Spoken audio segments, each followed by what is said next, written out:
بسم اللہ الرحمن الرحیم۔ السلام علیکم۔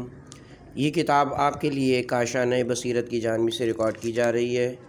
کتاب کا نام ہے تہذیب نفس، سیر و سلوک، امام خمینی کی نگاہ سے نگاہ میں۔ اب ہم کتاب کا پارٹ نمبر 5 پڑھیں گے۔ کتاب و حکمت کی تعلیم سے پہلے تزکیہ چاہیے۔ اللہ تعالیٰ تزکیہ نفس اور تعلیم و تربیت کے بارے میں لوگوں پر احسان جتاتے ہوئے فرماتا ہے کہ اس نے لوگوں کی تعلیم و تربیت کے لیے رسول بھیجا۔ یہاں اللہ تعالیٰ تعلیم سے پہلے تربیت کا ذکر فرماتا ہے۔ ان کے درمیان انہی میں سے ایک رسول بھیجا جو انہیں اس کی آیات سناتا ہے، انہیں پاک کرتا ہے اور انہیں کتاب و حکمت سکھاتا ہے، اگرچہ وہ اس سے قبل کھلی گمراہی میں مبتلا تھے۔ سورہ آل عمران آیت نمبر 164۔ پہلے تزکیہ پھر تعلیم۔ اگر اس آیت کے مختلف پہلوؤں پر غور کیا جائے تو بحث طولانی ہو جائے گی، لیکن میں ایک نقطہ عرض کرتا ہوں کہ یہ آیت ہمیں تعلیم و تربیت کے بارے میں بتاتی ہے جو تشریح طلب ہے۔ آیت شریفہ سورہ آل عمران آیت نمبر 164 سے معلوم ہوتا ہے کہ پیغمبروں کی آمد کا اصل مقصد تعلیم و تربیت ہے۔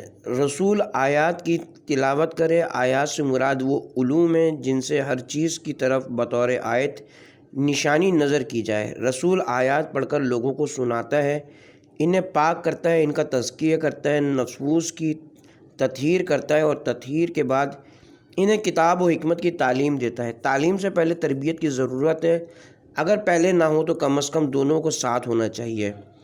بہرحال تربیت کا مرتبہ مقدم ہے۔ اگر نفوس کا تزکیہ نہ ہو، ان کی تطہیر نہ ہو، برے اوصاف سے ان کی گلو خلاصی نہ ہو تو علم ان پر برے اثرات مرتب کرتا ہے۔ قرآن دعوت و اسلام کی کتاب ہے۔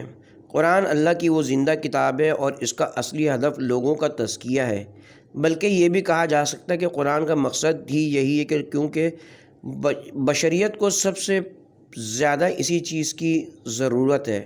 قرآن انسان سازی کی کتاب ہے۔ انسانی زندگی کے ہر مرحلے کے لیے قرآن کی دعوت اور رہنمائی موجود ہے۔ قرآن میں جو کہانیاں نقل ہوئی ہیں وہ لوگوں کی رہنمائی اور تزکیہ نفس کے لیے بیان ہوئی ہیں۔ کبھی ان واقعات کی اہمیت کے پیش نظر ان کا بار بار ذکر ہوا ہے۔ قرآن احکام کی کتاب نہیں ہے۔ قرآن نے احکام کی کلیات اور قواعد کو بیان فرمایا ہے، وہ بھی مکمل صورت میں نہیں۔ قرآن تبلیغ و دعوت اور اصلاح معاشرہ کی کتاب ہے، تاکہ قرآن کے ذریعے اصلاح معاشرہ انجام پانے کے بعد سنت رسول نیز ائمہ ہدیٰ علیہم السلام اور راویوں کے ذریعے نقل شدہ احادیث رسول پر عمل درآمد ہو۔ ان دو وجوہات کے پیش نظر ہمیں اپنی اصلاح کرنی چاہیے، کیونکہ اسلام کی نظر میں یہ سب سے اہم کام ہے۔ معنوی جہاد کی تقویت اور عدل کا نفاذ۔ قرآن انسان کو اس کی استطاعت کے مطابق بلکہ اس سے بڑھ کر معنویات کی طرف توجہ اور اس کے بعد عدل قائم کرنے کی دعوت دیتا ہے۔ رسول اکرم صلی اللہ علیہ وآلہ وسلم اور وہ لوگ بھی جو وحی کی ترجمان تھے ان دو رویوں کے حامل تھے۔ خود پیغمبر اکرم کی یہی روش تھی۔ جب تک حضرت نے حکومت قائم نہیں کی تھی تب تک آپ معنویات کی تقویت کرتے رہے۔ جو ہی آپ کی حکومت قائم ہو گئی، آپ نے معنویات کی تقویت کے علاوہ عادلانہ نظام قائم کیا۔ آپ نے وقت کے تقاضوں کے مطابق مظلوموں اور غریبوں کو ظالموں کے پنجے سے نجات دی۔ یہ انبیاء کی دائمی سیرت ہے۔ جو لوگ اپنے آپ کو انبیاء کا تابع سمجھتے ہیں انہیں چاہیے کہ سیرت کو زندہ رکھیں۔ معنویات سے آشنا افراد کو چاہیے کہ تمام لوگوں کے اندر معنویت کی تقویت کریں، اور عام لوگوں کو بھی چاہیے کہ معنوی جہاد کی تقویت کا سامان کریں، نیز دوسرے موضوع یعنی عدل کے قیام پر بھی توجہ دیں۔ اسلامی حکومت کو چاہیے کہ معنوی اقدار کی اصلاح و ترویج کے ساتھ ساتھ عدل بھی قائم کرے۔ اگر ہم اسلام اور انبیاء کے پیروکار ہیں تو ہمیں انبیاء کی اس دائمی سیرت کی مطابقت کرنی ہوگی۔ اگر قیامت تک انبیاء کی آمد کا سلسلہ جاری رہتا تب بھی ان کی سیرت یہی ہوتی، یعنی وہ انسان کی شایان شان معنوی جہاد کی تقویت، انسانوں کے درمیان قیام عدل کی مسلسل کوشش اور ظالموں کا قلع قمع میں مصروف رہتے۔ ہمیں چاہیے کہ ان دونوں جہاد کی تقویت کریں۔ تمام لوگوں، تمام انسانوں اور ہم سب پر لازم ہے کہ اسلامی حکومت کی تقویت کا سامان کریں تاکہ حکومت عدل قائم کرے۔ حکومت کو چاہیے کہ معنوی جہاد پر بھی توجہ دے، یعنی چونکہ حکومت اسلام کی تابع ہے اس لیے اسے اسلام کی روش پر چلنا چاہیے اور اسلام کی پیروی کی مذکورہ دو صورتوں کو ملحوظ رکھنا چاہیے۔ اسے اسلام کے ان دونوں راستوں پر چلنا چاہیے، یعنی ایک طرف سے لوگوں کی دیات کی حفاظت اور تقویت کا اہتمام کرنا چاہیے، تو دوسری طرف سے لوگوں کے درمیان عدل قائم کرنا، نیز مظلوموں کو ظالموں کے پنجے سے چھڑانا چاہیے۔ توحید تک رسائی کے لیے تزکیہ نفس کی ضرورت۔ قرآن اور حدیث کا مقصد یہ ہے کہ عقول و نفوس کا تزکیہ عمل میں آئے تاکہ انسان توحید کے اعلیٰ و ارفع ہدف تک رسائی حاصل کر سکے۔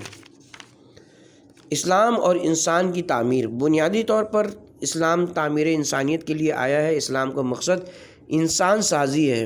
تعمیر انسانیت کا جہاد یعنی انسان کا اپنے آپ کو بنانا ہر قسم کے جہاد سے افضل ہے۔ اسی لیے رسول اکرم صلی اللہ علیہ وآلہ وسلم نے اسے جہاد اکبر کہا ہے۔ یہ ایک نہایت عظیم لیکن مشکل جہاد ہے۔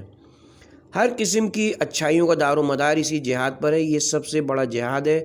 یہ جہاد وہ ہے جو انسان اپنے طاغوتی نفس کے خلاف انجام دیتا ہے۔ آگاہ اور مہذب انسان کی تربیت۔ اسلام کوئی مادی نظریہ حیات نہیں بلکہ اس کی نظر مادہ اور معنویت دونوں پر ہے۔ اسلام معنویت کے سائے میں مادیت کو قبول کرتا ہے۔ اسلام معنویات، اخلاق اور تہذیب نفس کا پیغام دیتا ہے۔ اسلام انسان کی اصلاح کے لیے آیا ہے، انسان سازی کے لیے آیا ہے۔ تمام آسمانی ادیان انسان سازی کے لیے آئے ہیں۔ ہماری ذمہ داری ہے کہ انسان سازی کریں۔ آپ خواتین زحمت اٹھا کر یہاں تشریف لائی ہیں، اس زحمت کا مقصد بھی انسان سازی ہونا چاہیے۔ آپ کی ذمہ داری ہے کہ اپنے دامن میں مہذب اولاد کی تربیت کا سامان کریں۔ اسلام اور تمام انبیاء کا مقصد یہ کہ انسانوں کی تربیت کریں اور ظاہری لوگوں کو حقیقی اور معنوی انسانوں میں تبدیل کریں۔ انبیاء علیہم السلام کی نظر میں تعمیر انسانیت ہی اہم ترین مسئلہ ہے۔ اگر انسان کی تربیت ہو جائے تو سارے مسائل حل ہوں۔ جس ملک میں تربیت شدہ اور پاکیزہ لوگ ہوں اس کے تمام مسائل حل ہیں۔ ایک آگاہ، پاکیزہ اور تربیت شدہ انسان ملک کی کامیابی کی تمام جہات کی ضمانت دیتا ہے۔ خداوند تبارک و تعالیٰ پر ایمان رکھنے والا معتدین، ذمہ دار اور تربیت شدہ انسان ظالموں کے ہاتھ کاٹ دیتا ہے۔ انبیاء انسان کی خودسری کو لگام دینے کے لیے آئے ہیں۔ قرآن اور اسلام کا مقصد یہی ہے کہ انسانوں کی تربیت کریں، کیونکہ اگر انسان کی تربیت نہ ہو تو وہ تمام حیوانات سے زیادہ خونخوار اور نقصان دہ ہوتا ہے۔ انسان ایک ایسی مخلوق ہے جسے تربیت نہ ملے تو دنیا کا کوئی حیوان یا کوئی مخلوق اس سے زیادہ خطرناک اور نقصان دہ نہیں ہوتا۔ سارے انبیاء اسی مخلوق کی تربیت کے لیے آئے ہیں، کیونکہ اگر اسے بے لگام اور آزاد چھوڑ دیا جائے تو وہ عالم کو تباہ کر دیتا ہے۔ افسوس کہ انبیاء علیہم السلام بھی اپنے اس مقصد انسانوں کی مکمل تربیت کو عملی جامہ پہنانے میں کامیاب نہیں ہوئے۔ اسلام تہذیب نفس کے مواقع فراہم کرتا ہے۔ اسلام ان تمام مراحل کے لیے قوانین اور ضوابط کا حامل ہے تاکہ انسانوں کی تربیت کرے۔ کامل اور فاضل انسان کی وہ انسان جو چلتا پھرتا عملی قانون ہو، نیز رضاکارانہ طور پر قانون پر عمل درآمد کرنے والا آٹومیٹک خادم ہو۔ واضح ہے کہ اسلام حکومت اور معاشرے کے سیاسی و اقتصادی روابط کو کس حد تک اہمیت دیتا ہے تاکہ ایک مہذب اور باکردار انسان کی تربیت کے سارے وسائل فراہم ہوں۔ انسان سازی کے لیے عادلانہ اجتماعی نظام کی ضرورت۔ اسلام قانون کو ہدف نہیں بلکہ وسیلہ سمجھتا ہے، یعنی اسے معاشرے میں عدل و انصاف قائم کرنے کا ذریعہ، نیز اعتقادی و اخلاقی اصلاح اور انسان سازی کا وسیلہ سمجھتا ہے۔ قانون کا مقصد عادلانہ اجتماعی نظام قائم کرنا ہے تاکہ مہذب اور باکردار انسان کی تربیت ممکن ہو۔ قرآنی تعلیمات کی بنیاد تہذیب نفس ہے۔ اسلام کی ساری تعلیمات یہاں تک کہ اس کی سیاسی تعلیمات بھی تہذیبی اور ثقافتی تعلیمات ہیں تاکہ انسان سازی ہو۔ یہ غلط ہے کہ آج ہم سارے مسائل کو سیاسی مسائل کا لاحقہ قرار دیں۔ ہمیں چاہیے کہ سارے امور کو اسلامی تعلیمات، خاص کر لوگوں کی تہذیب و تربیت سے مربوط قرار دیں۔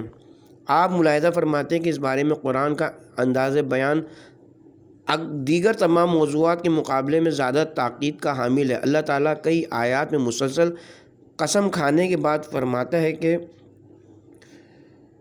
بتحقیق جس نے نفس کو پاک کیا وہ کامیاب ہوا، اور جس نے اسے خراب کیا وہ ناکام ہوا ہے۔ سورہ شمس آیت نمبر 9 اور 10۔ اس سے معلوم ہوتا ہے کہ سارے امور کی بنیاد جو تمام مسائل کا حل ہے تزکیہ نفس ہے، جبکہ تمام انحرافی مسائل اور خرابیوں کی بنیاد تہذیب نفس کا فقدان یعنی نفس کی خرابی ہے۔ شیطان کا کام ہے، بنابراً ہمیں چاہیے کہ ان تزکیہ نفس کو اپنے جملہ کاموں میں سر فہرست رکھیں۔ رسول اللہ صلی اللہ علیہ وسلم کی جنگیں تزکیہ نفس کے لیے تھیں۔ رسول اکرم نے جتنی جنگیں لڑیں، خواہ وہ آپ پر تھوپی گئی ہوں یا آپ نے ان میں پہل کی ہو، سب رحمت الہی کے جلوے ہیں، تاکہ ان جنگوں کے ذریعے قابل اصلاح اقوام کی اصلاح ہو، اور جو قوتیں اصلاح اقوام کی راہ میں مانع ہوں ان کا صفایا ہو۔ اسلامی جنگوں کا مقصد، جب ایک آدمی انسان بنتا ہے تو وہ ان تمام باتوں پر عمل کرتا ہے۔ وہ کھیتی باڑی بھی کرتا ہے، لیکن خدا کی خاطر وہ جنگ بھی کرتا ہے۔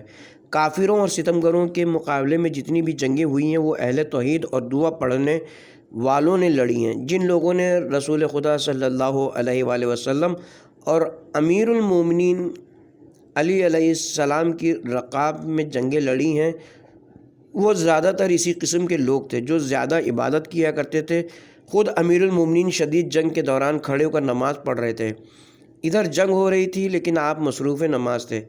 آپ جنگ بھی کرتے تھے اور نماز بھی پڑھتے تھے۔ شدید لڑائی کے دوران جب کسی نے آپ سے کوئی سوال پوچھا تو آپ نے کھڑے ہو کر انہیں توحید سمجھانا شروع کیا۔ کسی نے پوچھا آخر اس وقت؟ روایت کے مطابق آپ نے فرمایا ہم اسی کی خاطر تو جنگ کر رہے ہیں۔ شریح بن ہانی نقل کرتا ہے کہ جنگ جمل کے دن ایک اعرابی نے امیر المومنین علیہ السلام کے آگے کھڑے ہو کر کہا کہ کیا آپ کہتے ہیں کہ خدا ایک ہے؟ لوگ ان کے پاس جمع ہوئے اور بولے اے اعرابی، کیا تو نہیں دیکھتا کہ امیر المومنین پریشان خاطر ہیں؟ امیر المومنین علیہ السلام نے فرمایا اس اعرابی کو کچھ نہ کہو، کیونکہ یہ صحرا نشین جو چاہتا ہے وہی ہم ان لوگوں سے چاہتے ہیں۔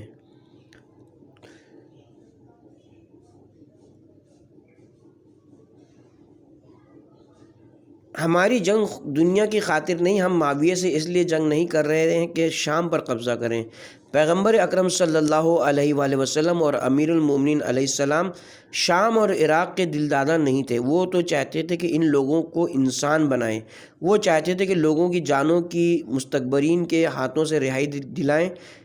یہ لوگ دعاؤں کے رسیہ تھے۔ آپ امیر المومنین سے مروی اسی دعائے کمیل کو دیکھیے، یہی دعائے کمیل پڑھنے والا تلوار کا دھنی بھی ہے۔ تربیت بشر کے لیے رسول اور آل رسول کی جدوجہد۔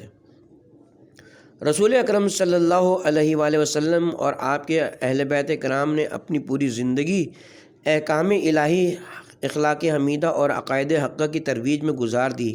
ان کا واحد مقصد احکام الہی کی تبلیغ اور انسانوں کی اصلاح و تہذیب سے عبارت تھا۔ انہوں نے اس راہ میں ہر قسم کی ذلت و اہانت اور قتل و غارت کو برداشت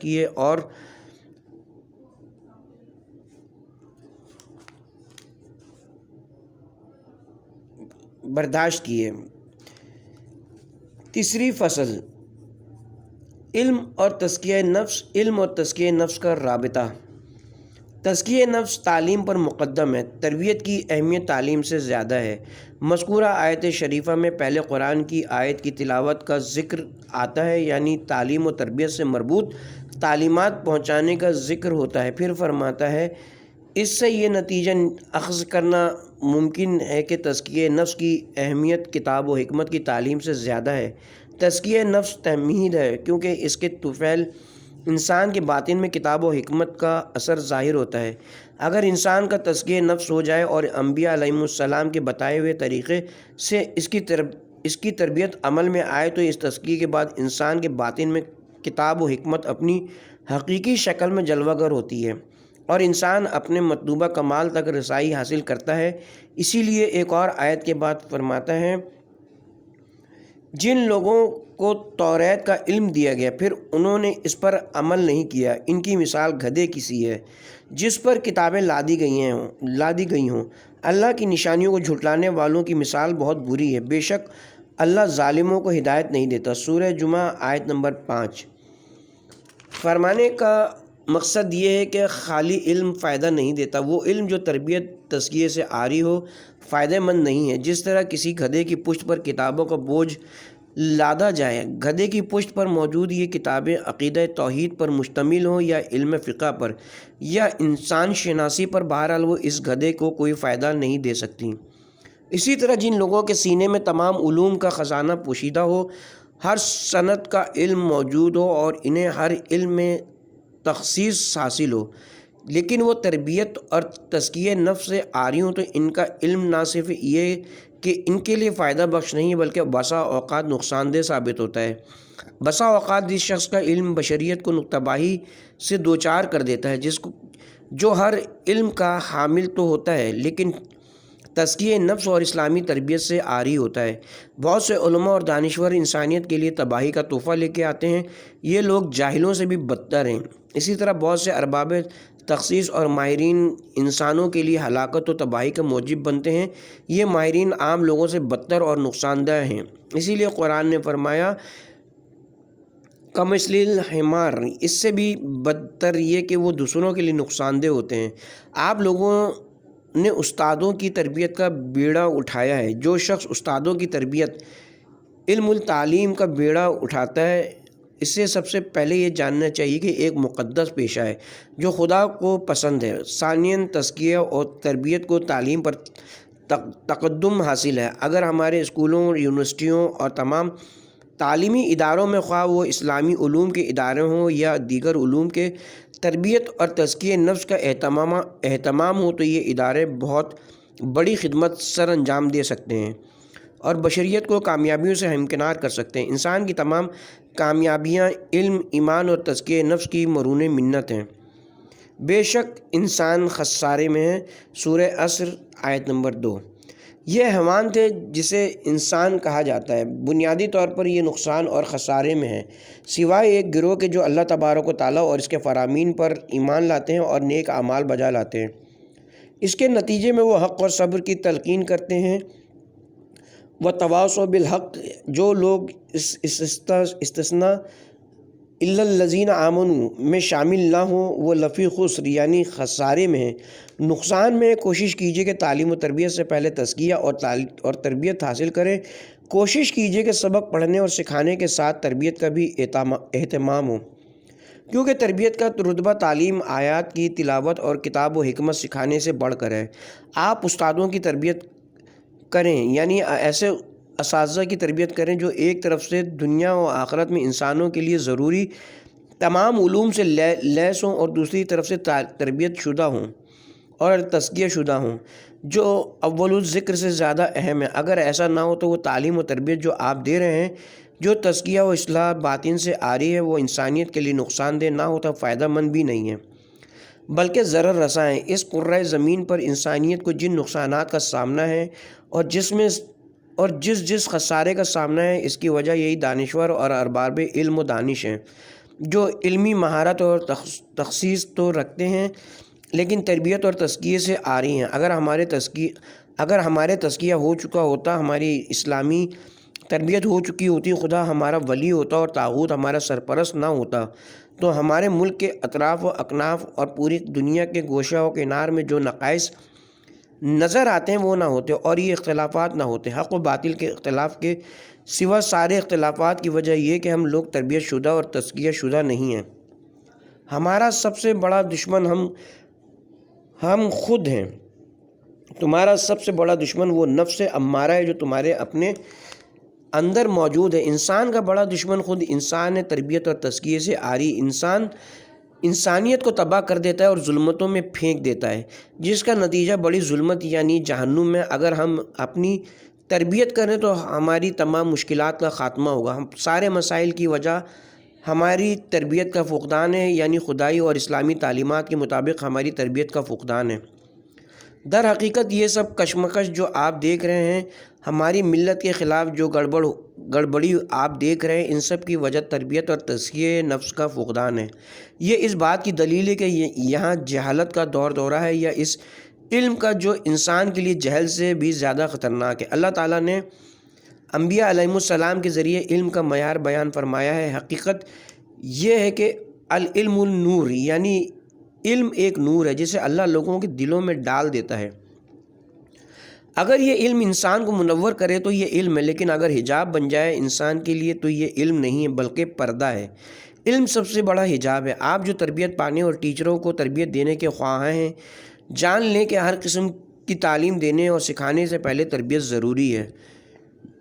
ان جوانوں کا باطن ہر اس چیز کو قبول کرنے کے لیے تیار ہے جو اس میں ڈالی جائے۔ جوانوں کا باطن ایک شفاف آئینہ ہے جو اپنی فطرت سلیم پر باقی ہے۔ اس آئینے میں ہر چیز کی تصویر نقش ہوتی ہے۔ اگر استاد نور کی دعوت دے، اصلاح کا درس دے، اسلام کی دعوت دے، اخلاقی حسنہ کی تعلیم دے، انسانی اقدار کو دعوت دے، خدائی اقدار کی دعوت دے اور ان مثبت کاموں کو انجام دے، تو جس طرح انبیاء علیہ السلام لوگوں کو ظلمتوں سے نکال کر نور کی وادی میں داخل کرتے ہیں، اسی طرح یہ استاد یا معلم بھی ان بچوں کو ظلمتوں سے نکال کر نور کے دائرے میں داخل کرتے ہیں۔ یہی انبیاء علیہ السلام کا مشغلہ ہے۔ اگر خدا نہ خواستہ کوئی استاد یا بعض اساتذہ حق کے راستے سے ہٹے ہوئے ہوں، تربیت اور تزکیہ نفس سے عاری ہوں، صراط مستقیم کے مخالف سمت میں گامزن ہوں، تو ہمارے جوانوں کے باطن میں جو شیشے کی طرح شفاف ہے وہ انحرافی تعلیمات نقش ہو جائیں گی جو خود معلم کے اندر موجود ہیں۔ اس قسم کا معلم ان جوانوں کو راہ حق سے منحرف کرے گا اور شرق یا غرب کی طرف لے جائے گا۔ سارے علوم توحید باطنی کی تمہید ہیں۔ اصول کافی شریف کی حدیث میں رسول خدا صلی اللہ علیہ وآلہ وسلم نے علم کو 3 اقسام میں منحصر کر دیا ہے۔ آپ نے پہلی قسم یعنی علم عقائد کو آیت محکمہ یعنی مضبوط نشانی قرار دیا ہے۔ اس کی وجہ یہ کہ عقائد سے مربوط علم کو بھی اللہ کی نشانی ہونا چاہیے۔ اس سے مراد طلب حق اور محبوب مطلق کی جستجو ہے۔ اگر علم کلام یا فلسفہ الہی کا کوئی ماہر اپنی زندگی علم کلام اور فلسفہ الہی کے مختصر شعبوں کی مشاغفیوں میں صرف کر دے، لیکن اس کا علم اللہ کی نشانی یعنی حق کی جستجو اور حق پسندی کا وسیلہ و ذریعہ نہ بنے، تو وہ علم حجاب بلکہ حجاب اکبر ہوگا۔ اس کا علم خدائی علم اور اس کا فلسفہ الہی نہیں ہوں گے، بلکہ بے حساب علمی مشاغفیوں اور قیل و قال کے بعد تکثیر و تعدد کے حامل عالم طبیعت سے اس کے قلبی لگاؤ میں اضافہ ہوگا۔ شجرہ خبیثہ کی شاخوں میں اس کی روح الجھ کر رہ جائے گی۔ اگر وہ توحید و تجرید کی بحث تو کرے، لیکن اس بحث و تحقیق کا مقصد حقیقت کی تلاش اور خدا تک رسائی نہ ہو، بلکہ اس کا مقصد خود علم اور فنون اس کا مقصود خود علم اور فنون بلکہ در حقیقت نفس اور نفسانی ملانات و خواہشات ہوں، تو اس کا علم اللہ کی نشانی اور آیت نہیں ہو سکتا، اور اس کا فلسفی علم حکمت الہی نہیں ہو سکتا، بلکہ حکمت نفسانیہ اور طبیعہ ہوگا۔ علماء کے ہاں معروف ہے کہ علم کی ایک قسم وہ ہے جو بذات خود مطلوب ہے، جو علمی علوم کی ضد ہے۔ راقم کی نظر میں یہ قول درست نہیں ہے۔ میری نظر میں سارے معتبر علوم تمہیدی ہیں، یعنی کسی اور مقصد کی خاطر مطلوب ہیں۔ البتہ ہر علم کا مقصد مختلف ہے اور ہر علم ایک الگ زاویے سے تمہیدی ہے۔ بنابراین علم توحید اور توحید علمی تمہید ہے۔ توحید قلبی کے حصول کی جو توحید عملی سے عبارت ہے، یہ توحید مجاہدت، نصیحت پذیری اور ریاضت قلبی سے حاصل ہوتی ہے۔ بہت سے لوگ توحید علمی سیکھنے میں اپنی زندگی گزار دیتے ہیں اور سارا وقت اسی علم کے متعلق مباحثے سیکھنے اور سکھانے میں گزار دیتے ہیں، لیکن توحید کے رنگ میں رنگے نہیں جاتے۔ نیز وہ حکیم الہی اور عالم ربانی نہیں بنتے، بلکہ ان کا باطنی تزلزل دوسروں سے زیادہ ہوتا ہے۔ اس کی وجہ یہ ہے کہ ان کے علوم آیات اور نشانی نہیں ہوتے، نیز قلبی ریاضتوں سے ان کا کوئی تعلق نہیں ہوتا۔ یہ لوگ اس غلط فہمی میں مبتلا ہوتے ہیں کہ صرف درس و مطالعے کے باعث یہ مقام حاصل ہوگا۔ اے عزیز، تمام علوم شرعیہ معرفت الہی اور توحید کی حقیقت کو پہچاننے کی تمہید ہیں۔ یہی شناخت مبغوۃ اللہ ہے۔ ہاں، بعض علوم قریبی تمہید ہیں جبکہ بعض دور کی راہ راست ہیں تو بعض بالواسطہ ہیں۔ علم فقہ علم کی تمہید ہے جبکہ عملی عبادات بجائے خود معرف اور توحید و تجرید کے حصول کی تمہید ہیں، بشرطے کہ ان کے شرعی، قلبی، ظاہری اور باطنی آداب کا خیال رکھا جائے۔ بنابراً یہ اعتراض نہیں کیا جا سکتا کہ ہماری 40-50 سالہ عبادات سے معرف و حقائق کا کوئی دروازہ نہیں کھلا، کیونکہ ہمارے علوم سے بھی کوئی معنوی حالت یا کیفیت حاصل نہیں ہوئی۔ ہمیں توحید و تجرید سے جو اولیاء علیہم السلام کی آنکھوں کی ٹھنڈک کے کوئی سروکار نہیں رہا اور نہ ہے۔ علم فقہ کا وہ شعبہ جو جہاں بانی، خانہ داری، تعمیر بلا اور معاشرتی تنظیم سے عبارت ہے، انہی اعمال کی تمہید ہے۔ علم سے حاصل ہونے والا غرور اور غفلت۔ مجھے نہیں معلوم کہ ہم کب اس قدر مہذب ہو جائیں گے کہ ہمارے ہاں رائج علوم ہمارے راہ میں زیادہ رکاوٹ نہ بنے، ہمیں خدا سے غافل نہ کریں اور ذکر خدا سے لا تعلق نہ بنا دیں۔ یہ خود ایک مسئلہ ہے۔ علمی مصروفیت ہمیں خدا سے غافل نہ کرے۔ حصول علم ہمیں مغرور بنا کر سرچشمہ کمال خدا سے دور نہ کر دے۔ یہی غرور ہے جو علماء اور دانشوروں میں پایا جاتا ہے، خواہ وہ مادی اور سائنسی علوم کے حامل ہوں یا دینی و شرعی علوم کے۔ اگر دل کا تزکیہ نہ ہو تو یہ علم غرور کو جنم دیتا ہے۔ یہ غرور انسان کو خدا سے مکمل طور پر بیگانہ بنا دیتا ہے۔ جب وہ مطالعے میں مشغول ہوتا ہے تو اسی میں غرق ہوتا ہے، اور جب نماز میں مصروف ہوتا ہے تو اس کا خیال کہیں اور ہوتا ہے۔ ہمارا ایک دوست تھا، خدا اس پر رحمت کرے، جو کہا کرتا تھا، میں بھول چکا ہوں، مجھے نماز پڑھنے دو تاکہ مجھے یاد آ جائے۔ گویا انسان نماز کے دوران نماز میں نہیں ہوتا، اس دوران اس کی توجہ خدا کی طرف بالکل نہیں ہوتی، اس کا دل کہیں اور ہوتا ہے۔ شاید وہ کسی علمی مسئلے کو حل کرنے کی فکر میں ہو۔ علم جو مقصود تک رسائی کا زینہ ہے، انسان کو اسی مقصود سے دور کر دیتا ہے۔ شریعت کا علم، تفسیر کا علم اور توحید کا علم جب اصلاح اور تزکیہ و تہذیب سے عاری دل میں جگہ بنا لیں تو یہی ہوتا ہے۔ خود توحید کا علم بھی ایک قسم کی زنجیر ہے جو انسان کا راستہ روکتا ہے۔ شرعی علوم کا بھی یہی حال ہے، یہ سب وسیلہ اور ذریعہ ہیں۔ شرعی علوم اور شرعی مسائل در حقیقت وسیلہ ہیں، یہ عمل تک رسائی کا وسیلہ ہیں۔ عمل خود بھی وسیلہ اور سیڑھی ہے، سب کا مقصود ایک ہے۔ سب کا مقصد یہ کہ انسان کا نفس بیدار ہو جائے، ان تاریک حجابوں سے نکل آئے اور نورانی حجابوں تک پہنچ جائے۔ شاید مروی ہے کہ یہ حجاب ظلمتوں والے نہیں بلکہ نورانی حجاب ہیں، اس کے باوجود حجاب ہیں۔